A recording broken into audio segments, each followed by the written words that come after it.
Gafr yn mynd i'r Cylch Meithrin gan Julia Donaldson a Nick Sharratt, wedi'i gyfieithu i Gymraeg gan Elin Meek.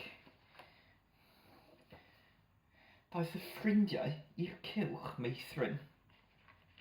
Mae hi'n amser hwyl a chwerthin.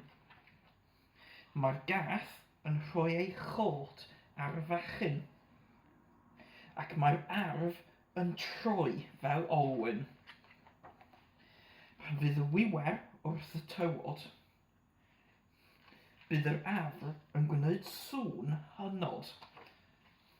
Peintio lluniau hardd mae'r wenci. Mae'r afr yn baglu mewn trybunni. Pan fydd y ci mewn gwisg fach ffansi, bydd yr arf yn gwneud dragioni. Mwynhau'r wydd y grawnwyn blasus, ond bwrw sydd na'r afr esgeulus. Mae'r mwnci bach yn cwtsio'n hapus, ond yr afr sy'n wlyb ei drowsus. Mae'r llygoden yn hau hadau, a'r afr yn tynnu chwyn a blodau.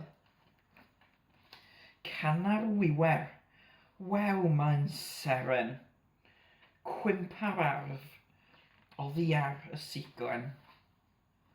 Mae'r mochyn deuar wrth y llyfrau, a'r afr yn gogydd gyda'r gorau. Mae'n amser cylch a phawb yn sgwrsio.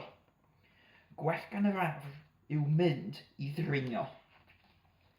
Mae hi'n bryd i bawb fynd adre. Ydy mam yr afr yn rhywle?